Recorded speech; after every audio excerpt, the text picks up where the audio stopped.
Eu sou o Dr. Douglas Lopes, apresentador do programa Fala Doctor, e eu quero dar as boas-vindas a você que está nos assistindo hoje. Hoje vamos falar de bebê. Bebê recém-nascido, mas também quando ele está na vida intrauterina. Tem que cuidar da saúde bucal desse bebê, e ele tem que ser cuidado antes de nascer. Então, estou aqui com a doutora Alice Souza Pinto, odontopediatra, ortodontista, professora, e muito obrigado por estar aqui explanando o que mais sabe sobre isso para esse público que está nos assistindo. Alice, muito obrigado pela tua vinda, é um prazer tê-la aqui. Eu que agradeço a oportunidade, Douglas, é um prazer, e realmente quando a gente é apaixonado, né, pelo que faz, é sempre muito prazeroso a gente poder expor, né, um conhecimento embasado em ciência, em experiência de mais de 20 anos, né, em cima daquilo que é o necessário para o bebê se desenvolver em termos de saúde bucal, de qualidade de vida, e também passar as informações para os pais, né, que tanto necessitam dessas orientações. Exatamente. E falando nisso, muitos pais não sabem que desde a vida intrauterina já tem que cuidar, né? Já tem alguns cuidados que deve ser orientado, e isso é contigo para pegar e explicar como que é, né? Obrigada pelo convite, um prazer estar aqui.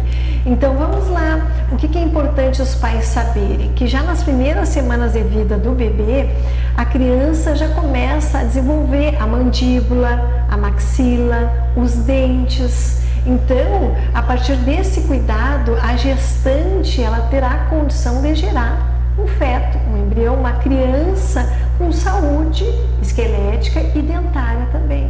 Já a partir do 4º mês de gestação, o sistema gustativo, as papilas gustativas estão se desenvolvendo.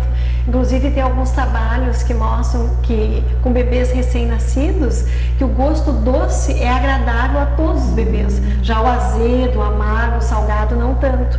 Então o que a gestante for ingerir ao longo da sua gestação pode muitas vezes determinar as preferências alimentares do bebê ao longo da sua infância e também ao longo da vida do indivíduo. Por isso que é importante a gestante cuidar da sua saúde, para o seu próprio bem, mas também para favorecer depois um desenvolvimento paladar, uma preferência na alimentação mais saudável. Então não só ela que está se alimentando durante a gestação, mas o bebê também, né, via líquido amniótico, cordão umbilical, transmitindo ao seu filho, à criança, todos os nutrientes que são importantes depois para o seu desenvolvimento adequado, né? É aquela fase que cuida até mesmo da parte nutricional. Exatamente. Porque muitas vezes a mulher, a mãe, ela tem uma mesma alimentação.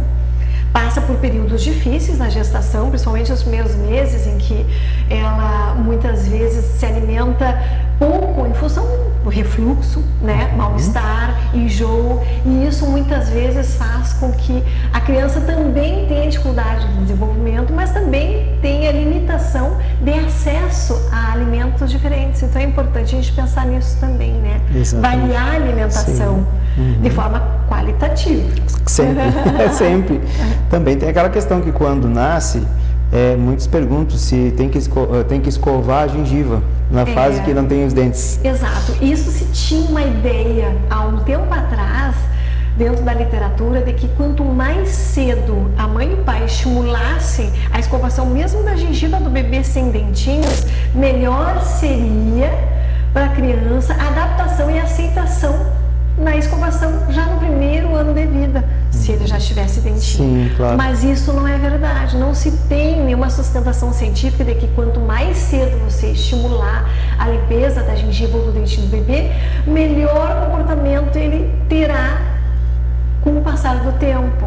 O que se sabe é que a criança normalmente, de uma forma geral, resiste à escovação até o seu 2º, 3º aninho de vida. Isso é fisiológico, isso é comum, não tem nenhum problema aí. Inclusive os pais se preocupam, puxa, vai ter trauma de dentista, não vai gostar de escovar, vai ser uma criança difícil. Não necessariamente, não existe uma correlação. Outra questão muito importante, existem imunoglobulinas que se depositam na cavidade bucal do bebê, especialmente quando ele ainda não tem dentinho, e são protetoras na cavidade bucal. Quando tem infecções, por exemplo, fúngicas, aquele sapinho, né? Outras infecções, porque a boca é a porta de entrada do organismo, claro, né? Sim. A gente está vendo aí na pandemia isso bem evidenciado, nós todos nos protegendo, né, por meio da máscara. Então, o que acontece? Se a mãe começa a querer esfregar por orientação inadequada de algum profissional ou de algum familiar, ou mesmo por acesso a informações incorretas na internet, né? Diariamente escovando, esfregando a boquinha do bebê com uma dedeira, ou com uma escova dental, ou mesmo com uma gaze, com uma fraldinha, isso pode remover essa proteção superficial da gengiva, da mucosa, dos dentinhos do bebê, e aí favorecer com que ocorra, né, uma infecção muitas vezes mais grave. Então, o ideal, Douglas, é o que a literatura relata, é que os pais se preocupem com a higiene bucal da criança a partir do seu primeiro dentinho. Isso sim, porque as bactérias responsáveis pela doença periodontal, que é aquela doença da gengiva, gengivite, periodontite, ou mesmo da cárie, são bactérias nativas, comuns na cavidade bucal do indivíduo que tem estrutura dental, que tem dente na sua boca.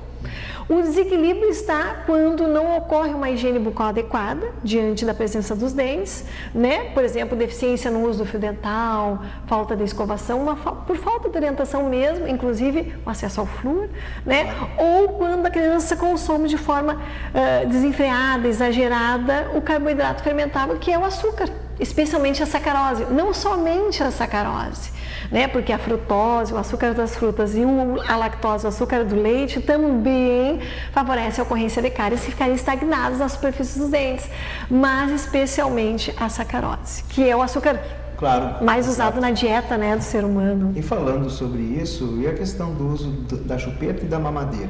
Ah, muito bem. É bem polêmico, né? Esse assunto é muito bom, porque, como diz em inglês, né, pacifier, né? A chupeta, ela é uma pacificadora, ela tranquiliza, e é um momento importante na fase da primeira infância, especialmente de 0 a 2 anos daquele bebê e daquela família também que está se adaptando a tantas mudanças que acontecem com a chegada do filho. Mas claro que se os pais puderem evitar o uso, né, da chupeta, melhor. Por quê? Porque depois vão sofrer um novo desafio, que é a remoção dela. E o ideal, se ela for adotada por uma questão de preferência e necessidade do bebê, que eles têm realmente essa necessidade, né, que a chupeta seja eliminada aos 2, 3 anos de idade. Nós sabemos que, claro, que posteriormente a maloclusão determinada pelo uso excessivo, prolongado da chupeta, que normalmente se dá por meio da mordida aberta anterior, né, ela até diminui no momento se a criança eliminar o uso, esse hábito deletério, né, que a gente chama, aos 4, 5, 9 anos de idade. Também existem tratamentos ortodônticos, né, que favorecem a correção dessa maloclusão que se estabelece aí. Porém, se os pais estiverem atentos e receberem a orientação adequada, a criança poderá ser motivada a trocar a chupeta ali por volta dos 2, 3 anos de idade por um brinquedo, um objeto, um presente de Papai Noel, do Coelhinho da Páscoa, né? Exato, isso funciona muito bem, porque daí não somente os dentes não estarão afetados, mas a maloclusão ela será autocorrigida, né, até o 2º, 3º aninho de vida, o que não vai acontecer sucessivamente. Além disso, também o uso prolongado por muito tempo da chupeta pode ocasionar problemas respiratórios, respiração bucal, interposição lingual. Então, a criança, além do tratamento ortodôntico, vai ter que ser submetido ao tratamento fonoaudiológico, otorrinolaringológico, vai ter maior chance de traumatismo dental, porque os dentes vão ser projetados para frente, né, Douglas? Isso a gente vê muito. Além de, claro, o bullying, que é uma situação que nós vivemos hoje em dia, agora retomando mais ainda com as aulas presenciais, a criança também sofre isso, especialmente a partir do 1º ano escolar, ali por 6, 7 anos de idade, em função da dificuldade de pronúncia de alguns fonemas, da posição anterior dos seus dentes, né? Então, a chupeta, se possível, não usar, e quando utilizada, aos 2, 3 anos, procurar um atendimento do ortodontista, ou especialmente do odontopediatra. O ortodontista nessa idade não gosta muito, né? Como eu tenho as duas áreas afins, eu trabalho junto. Melhor o odontopediatra, isso mesmo. Claro, o ortodontista, antes dos 10 anos de idade, é difícil, né? Receber no consultório um paciente, né? O ortopedista seria melhor, né? Melhor procurar o ortodontista ou odontopediatra. Tem as suas fases, né? Eu odontopediatra, ortopedista, a parte da ortopedia dos maxilares, ou ortopedia facial, né? E depois o ortodontista para corrigir os dentes. Exato, isso mesmo. Mas muito interessante que tu colocaste, até mesmo porque a chupeta, a criança, ela detém aquilo como se fosse algo muito... que iria trazer muita tranquilidade para ela em alguns momentos. Né? Cria-se uma dependência. E os pais, eles acham legal, né? Acho legal porque não está me incomodando. Dá a chupeta da seguria, que vai se detendo. Não, tem um momento de se tirar também. Isso que tu colocaste no momento de tirar, trocar por um copo, um brinquedo, né? Isso mesmo. E a mamadeira, e tem muitas vezes a mamadeira, que a criança mama e dorme e a mamadeira fica ali. Exato. Mas nem é recolhida a mamadeira. Eu ia dizer, a mamadeira, na minha opinião, ela exerce um dano menor, mas desde que a criança leve 2 minutos para mamar. 2, 3 vezes por dia, né? Agora, substituir o peito materno ou a chupeta pela mamadeira não é bom, porque daí se prolonga por horas. Vai a chupeta ali também.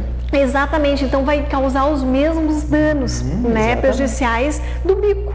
Então, né, eu penso quando os pacientes chegam, os pais perguntam, poxa, ele já tem 6, 7 anos ali e usa a mamadeira ainda. Sim, mas qual é a frequência? 1, 2 vezes ao dia, por 1 minuto, 2. Eu digo, tá tudo bem, tá tudo bem. Não vamos nos preocupar nessa questão de má formação ou desenvolvimento da oclusão, mas talvez uma questão psicológica da infantilização da criança, que daí cabe outra especialidade, né, Douglas, analisar. Porque naturalmente a criança ela vai ter o seu crescimento e desenvolvimento natural sem interferência. Quando se coloca uma chupeta ou se coloca uma mamadeira, isso já é um fator de interferência. Porque provavelmente quando se coloca uma chupeta, a língua já não está no seu lugar. Exato. Então vai acontecer o quê? Vai acontecer da bochecha ser mais forte, né? Aí então dá todas aquelas complicações de maloclusões que a gente já sabe. E dessa forma, agora já viu que o assunto é muito bom, e quando o assunto é bom, infelizmente o tempo passa muito rápido. Mas tem situações que acontecem da idade da dentição mista, de leite e permanente, na parte principalmente óssea, as discrepâncias, que logo no segundo bloco nós vamos falar sobre esse assunto. Até breve. Viu?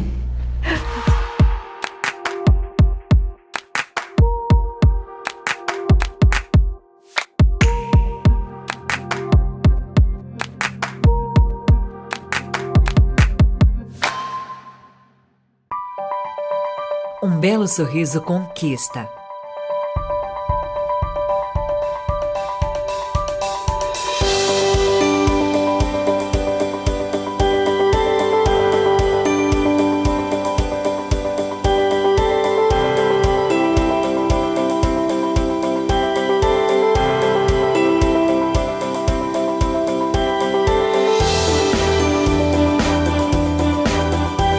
Você já conquistou o seu?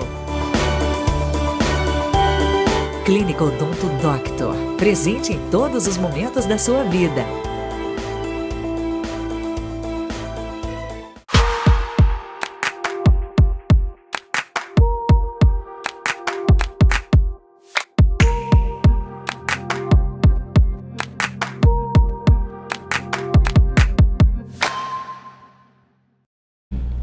Então voltamos para o segundo bloco com a doutora Alice Souza Pinto, e nós falando também que não só pela questão das discrepâncias maxilares ósseas que se tem, mas também tem a cárie e tem outros fatores também que nós vamos falar que no futuro, se não for tratado, vai chegar a desordens maiores. Não é, doutora Alice? É verdade, Em relação à cárie, o que nós temos que cuidar? É aquela ideia de que é um dente de leite que vai ser perdido ou tu irá substituí-lo, portanto, não tem importância. O que acontece? Os dentes de leite, na sua maioria, com exceção dos caninos superiores, mas na sua maioria, ele serve de guia para o nascimento e desenvolvimento dos dentes permanentes. Então, o último dente de leite vai cair por volta dos 12 anos de idade. Então, às vezes, os pais acham, não, vai cair por volta dos 6, 5, 8, já não tem mais. E tem, porque nós temos 20 dentes de leite na boca de uma criança com 5, 6 anos de idade. A partir do 3º ano, ele já tem esses 20 dentinhos. E somente após o seu 12º ano, em média, né? Muitas vezes com 10 anos, 13 anos, ele perde o seu segundo molar descido, que a gente chama os dentes de leite. Então, o que acontece? Muitas vezes, se a criança perde esse dentinho com 3, 4 anos de idade, esse espaço se fecha e aí o permanente fica impedido de nascer, de romper em boca, e a má oclusão se estabelece e vai se agravando a partir daí. Exatamente. Vamos voltar. Uma pergunta que até eu fico na dúvida dos pais, né? Olha, doutor, o bebê já está com 12 meses, aí não veio nenhum dente. As tendências, né? Tem crianças que hoje tá vindo com tendências do dente vir depois da média que a gente tem. É verdade. Né? E, claro, daí ficam todos nervosos, né? Que pode ter alguma coisa, alguma doença. Isso mesmo. Fala um pouco É verdade. sobre isso. Vamos. Em média, no Brasil, o primeiro dentinho nasce na boquinha do bebê aos 8 meses de idade. Né? No mundo é aos 6 meses de idade. Mas é comum a gente encontrar bebês com 1 ano e 3 meses, 1 ano e 2 meses, 1 ano e 4 meses até, sem dentinho. Não é um problema. Aí cabe um profissional especialista na área da odontopediatria avaliar clinicamente e radiograficamente. Então, dentro do consultório mesmo, nós fazemos o exame clínico e radiográfico para avaliarmos qual é o grau de formação da raiz desse dentinho. Se ele tiver mais de 2/3, com certeza ele está atrasado. Muitas vezes a gengiva ela fica fibrosada, ela fica mais grossa, espessa e dificulta o nascer desse dentinho em boca. Mas o mais comum é que tudo esteja dentro do normal, porque a criança que tem o dentinho nascido mais tarde, ela vai perder ele mais tarde, depois aos 5, 6 anos de idade. Exato. E nessa fase, 5, 6 anos de idade, como é bom uma radiografia panorâmica, né? Para ver se não tem uma anomalia dentária. Fundamental. As anomalias dentárias estão aí, as agenesias, que são as faltas dentárias, entre tantos outros, que eu também vou falar agora sobre isso, que é muito importante. Então, a importância dos pais levarem a criança, o bebê, desde cedo, não é apenas para estar acostumando com a questão do dentista, mas também como ver o que está bem, se está normal. Porque se for um diagnóstico precoce, é mais fácil de se tratar. Caso contrário, não. É verdade. O que nós temos que lembrar é que por volta dos 6 anos de idade, o primeiro dente a nascer em boca permanente é o molar permanente. É o primeiro molar, juntamente com os incisivos. Só que o que acontece? Os primeiros molares nascem atrás do segundo molar de leite. Atrás do último dentinho de leite, nasce sem cair nenhum dentinho de leite, o primeiro molar permanente. E muitas vezes, falando das discrepâncias, esse dente fica retido, ele fica trancado num ladinho do segundo molar de leite. E aí, muitas vezes, esse dente fica impedido de nascer adequadamente. Por isso que o Dr. Douglas comentou exatamente isso. Como é importante a gente fazer uma radiografia panorâmica preventiva, profilática, para avaliar a presença de todos os dentes permanentes em desenvolvimento, né? E também avaliar a direção, o direcionamento desses dentes. Inclusive manchamento em dentes permanentes, nós podemos ver na radiografia como a hipoplasia, né? A hipoplasia, que é uma consequência comum em pacientes que sofreram traumatismo no dentinho de leite quando pequenos. Às vezes batidas, a criança brincando em casa, na escolinha, algo que não foi tão importante, mas que teve algum dano ali no dentinho permanente que estava se formando logo abaixo. E na panorâmica se evidencia, no nosso caso, uma radiolucidez, né? Uma alteração, uma imagem importante que vai exigir um tratamento prévio a esse dente nascer muitas vezes. E até mesmo uma erupção ectópica, aquela erupção que ela não está sendo direcionada pelo seu descido, dentinho de leite. Então, ali se tem que fazer grandes... Nossa, olha, já tem trabalhos realizados com isso e já teve trabalhos bastante complexos para poder colocar o dente no lugar. É verdade. Mas com o diagnóstico precoce, como estava falando, e até mesmo nesse caso teve que ser usado uma tomografia. Hoje a paciente, ela está hoje com 25 anos, feliz com todos os dentes permanentes na boca. Então imagina se não tivesse diagnóstico na época. Exato. Tá? E se os pais não investissem também numa tomografia médica na época, que hoje uma Conibin é mais tranquilo, até em termos de valores também, mas naquela época eu falei que era muito importante que eles investissem nisso. Exato. Para que se tornasse aquele caso um caso tratado e que pudesse evoluir depois na fase de permanente, bem. Exato, e aí envolve também os tratamentos ortodônticos em criança. Exato. A partir dos 4 anos de idade, é possível fazer um tratamento de correção de uma mordida cruzada, anterior ou posterior, que não se autocorrigem. Nós temos que ter muito cuidado, porque às vezes os pais criam uma expectativa, não, mas eu tinha e se corrigiu, mas na verdade o problema dos pais provavelmente eram outros, porque mordida cruzada anterior ou posterior, tendência, né, ao prognatismo mandibular, maxilar, são situações que a gente consegue corrigir nessa infância, de 4 a 10 anos, de 4 a 11 anos, e aí, quando for necessário, se for necessário um tratamento corretivo com bracket ou com alinhador invisível, ele vai ser muito mais simples, muito mais rápido, muito mais tranquilo para aquele pré-adolescente, adolescente, porque já corrigiu e direcionou, né, o vetor de crescimento para uma posição mais favorável. Fato, com certeza, exatamente. Quando se chega nessa fase assim da dentição mista, que quer fazer uma expansão da maxila, uma junção, são momentos certos de se colocar. Dá para gerenciar os tratamentos, né? É verdade. Mas para isso é importante que se tenha avaliação Do especialista. né? E outra coisa que eu noto também é que pessoas chegam a uma idade de 50, 60 anos com mordida aberta. Nossa. E que, puxa, por que não teve um diagnóstico no passado sobre isso? Com certeza essa pessoa já vinha até mesmo na fase infantil com mordida aberta. Verdade. Entende? E a questão também são as disfunções da articulação tendomandibular, que afeta também, não é? Exato. Então, como é bom essa questão de nós estarmos falando desde a infância, desde o bebê, intrauterino, onde tem os cuidados de crescimento e desenvolvimento dele, né, dos maxilares, os dentes, eles precisam de proteína, eles precisam de uma nutrição. Exato. E outra questão muito importante é o flúor. Né? O flúor, e se Na tem medida. ainda, exatamente, se tem uma ideia que o flúor ele é tóxico, mas não o flúor usado em odontologia, que são os fluoretos, que são manipulados pela indústria para a produção dos cremes dentais. Esses não são tóxicos, a não ser que, claro, a criança não engula, ou engula o mínimo possível. Então, existem quantidades orientadas para 0 ano, 1 aninho, 2 aninhos, 3 aninhos e assim por diante. Porque não existe prevenção de cárie no mundo sem um creme dental com mais de 1000 partes por milhão de flúor. Isso é importante a sociedade, a comunidade, inclusive odontológicos, profissionais saberem disso para poder orientar.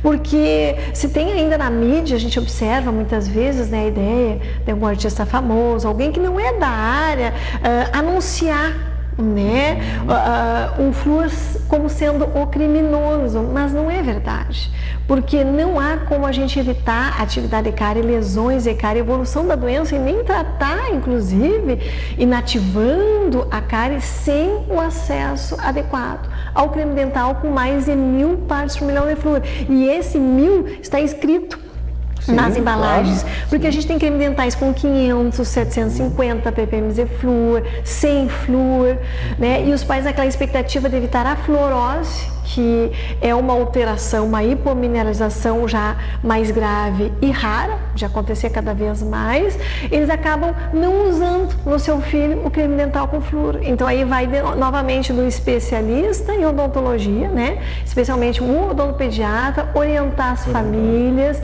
e poder acolher elas nas suas dúvidas e tranquilizá-los e passar embasamento científico, né? Realmente, né, sustentado a partir de pesquisas sérias. E tem muitas.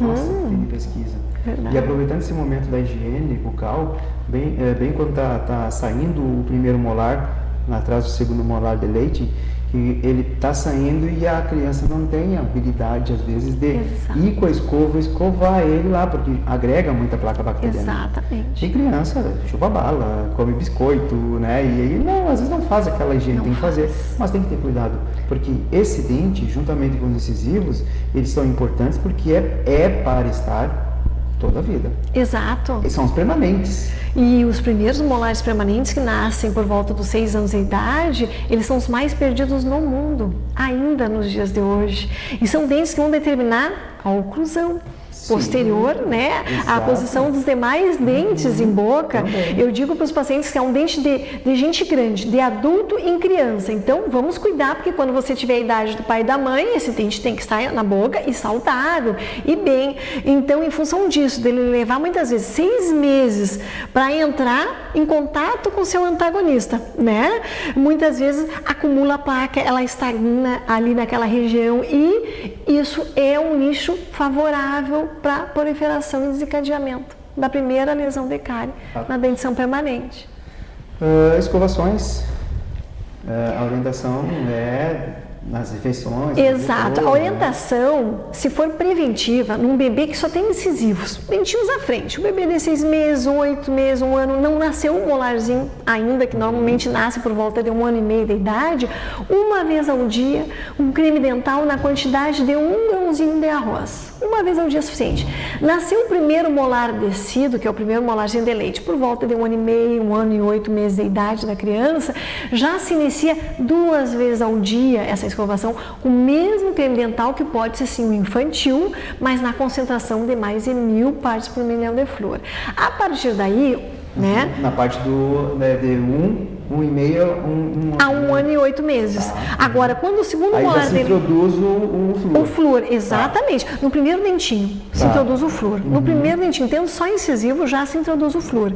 O que vai variar é a quantidade, né? Para o bebê que só tem dentinhos da frente, vai ser um grãozinho de arroz. Já nesse bebê que tem um molarzinho, um grãozinho de ervilha. Quando nascer o segundo molar de leite, por volta de 2 anos e meio, 3 anos de idade, aí pro resto da vida, o ideal é que seja 3 vezes ao dia, entre 2 a 3 vezes ao dia, com o mesmo creme dental.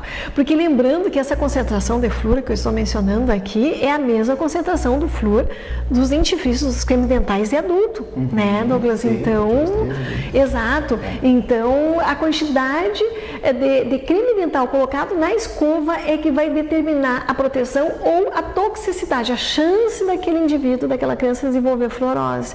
E nessa concentração, na quantidade pequena, do grãozinho de feijão, 2 anos e meio, 3 anos e meio, a criança que já está aprendendo a cuspir, não vai ter risco nenhum. Colutório. Colutório, o enxaguante bucal, ele é considerado um perfuminho, né, dentro da odontologia, especialmente esses que vêm prontos na prateleira, porque a concentração deles de flúor é muito baixa. Para vocês terem ideia, tem 225 ppm de flúor, aquele 0,05%, né, de fluoreto de sódio. Então ele é 1/4 da pasta de dente. É preferível aumentar 1 vez ao dia, né, o uso do creme dental, a escovação, do que usar o colutório. Mas ali, se as crianças gostam, o efeito motivacional, né, para a criança é importante também, é bacana, ela vê às vezes o pai e a mãe usando.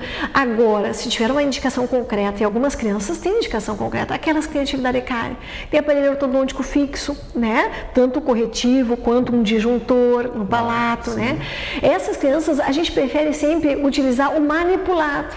Então, o colutório, o enxaguatório manipulado, aquele que tem 0,2% de fluoreto de sódio, que é o 900 ppm de flúor. Então, eles mais se aproximam a um creme dental e tem utilização bastante no auxílio, como um coadjuvante, né, da proteção e do acesso ao flúor para proteção.